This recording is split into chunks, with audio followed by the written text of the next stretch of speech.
Welcome to Pod Me If You Can. I'm David Farrell. Today's film is The Terror Inside, starring Miss Heather Locklear.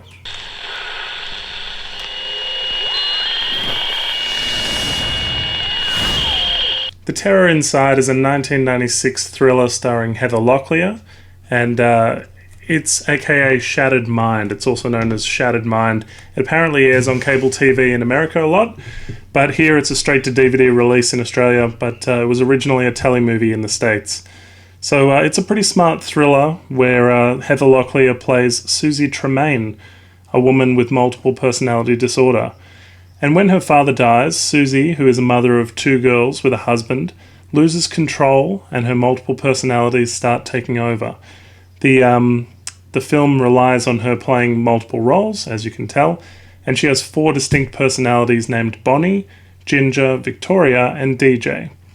Now, Heather Locklear as Ginger has to hustle people at pool and sleeps with men in a car, so we find out as the film goes on that she is a prostitute.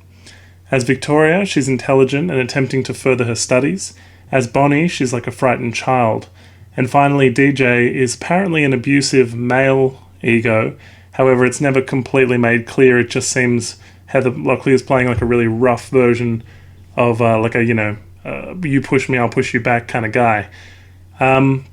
She can be really irresponsible as a mother because she changes personality and sort of time skips on her. She's not herself during that time. It's a little bit like in Fight Club when Edward Norton wakes up and Tyler Durden's been doing things while he's been asleep and, he's not sure, sort of time skips, if you will. Her husband Sean, who's played here by Brett Cullen, who most people wouldn't know, he's a character actor. He hasn't quite hit the big time yet, but I know him as Goodwin from Lost, so that was my point of reference going in. He excels in this role as, one of the best scenes in the film is when he confronts Ginger about her prostitution and basically finds out that his wife may or may not have been with lots of other men, so his acting is quite good in that scene.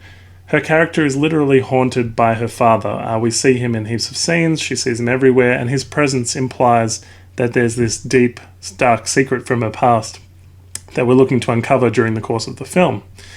So she does therapy, exposing all of her alters to the therapist until they commit her to a psychiatric facility at some point, and her behavior escalates as the film goes on. I won't ruin the ending.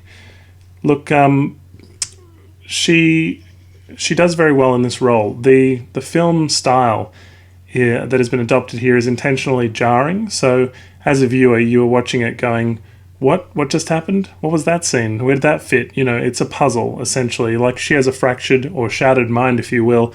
You're watching it, trying to put things together as the film goes on. The film, therefore, is more of an experience, and you're sort of meant to get the feel and experience of a dissociative disorder through the filmmaking, and it pretty much works. Notably, the film is directed by Stephen Gyllenhaal, who is the father of Jake Gyllenhaal and Maggie Gyllenhaal. And Maggie Gyllenhaal has a very small cameo, a brief speaking role as a employee in one of the clothing shops she goes into early in the film. Gyllenhaal adopts these really high-angle shots throughout the course of the film, and pretty much what that does is means we're often looking down on her, or we're a surveillance kind of angle, experiencing this kind of fly-on-the-wall view where basically we shouldn't be there. There's a sense of unease. Maybe we're intruding on her as much as her alters are. It's interesting that her children know about her condition, and they've played with, say, the 6-year-old version of her, and have experienced some of her changes and are aware of what their mother is or who their mother has become since these alters seem to be taking over. This was filmed right in the middle of Heather Locklear's run on Melrose Place, 1996. Presumably this was a serious role to display acting chops, and maybe in one of those attempts to get a nod for the Golden Globe Award for Best Performance by an Actress in a Miniseries or Motion Picture Made for Television, Heather Locklear said she hoped that the film would be a career turner for her. She wears very plain, ugly attire whenever anybody kind of Uggs up on screen. It's a serious role, and you can tell they're going for some critical acclaim. And of course, it would have been a great change from her character on Melrose Place, who's much more glamorous. She looks very tired and grey-haired in some scenes. It has a real feel of United States of Tara to it, which Toni Collette won lots of critical acclaim for in her performance. And so maybe this was a bit ahead of its time. People perhaps weren't ready for a multiple personality type program, but they got a brief telemovie here. Look, her father in the film, one of the issues, when he dies at the beginning, he's supposed to be quite old, so there's been an attempt to age up a gentleman who's about 35 years old, and they've added grey makeup to his eyebrows and grey to his hair, and it's a very poor attempt to age up an actor. He looks very much like somebody has come and hit him with like a powder or something right before filming. Look, the film succeeds as a vehicle for Heather Locklear. I think it's like one of those things where, as a TV movie, it's perhaps forgettable, but Heather Locklear and Brett Cullen both come off well, and Stephen Gyllenhaal's directing style is a real highlight as well. Generally, the film, unfortunately, has been forgotten. Maybe this is due to a confusing plot, maybe the jarring editing style. Some people might not even sit through it. You might watch it from one commercial break to the next and then say, what was I watching? That wasn't for me. You won't stick with it. There are sort of few markers of time as well. You don't know whether or not this is happening over the course of a week or a month or a year or 10 years. The mother character, who's just lost her husband, is a bit two-dimensional as well and doesn't sort of offer any insight into the trauma that's happened to Heather Locklear in her past. You don't know whether she sort of has any clue that this is even going on with Heather Locklear, or you don't get any vibe about the man she was married to or anything. I sort of enjoy a Memento type film where suddenly you're in a situation where you're saying, what am I doing here? And sort of filling in the puzzle, but it's minimal, unfortunately, here. And Nolan, of course, did it much better.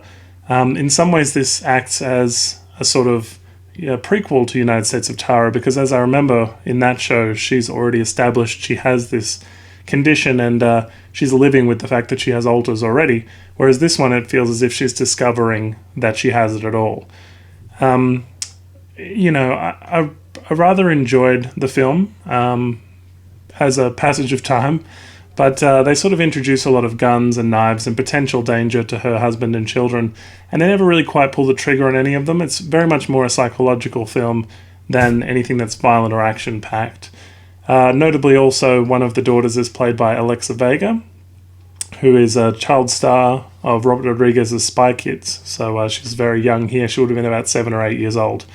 So The Terror Inside, aka Shattered Mind, probably just for the hardcore Heather Locklear fans, but check it out if you can find it. I mean, I tell you, it's a rare one. The internet chatter is just, how do I find this? There's one used copy on Amazon last time I checked, but hard to see, hard to find. Check it out if you can. Thanks for watching. If you like what you see, please hit the subscribe button. Like us on Facebook and follow us on Twitter. Check out our podcast at www.podmeyifyoucan.com.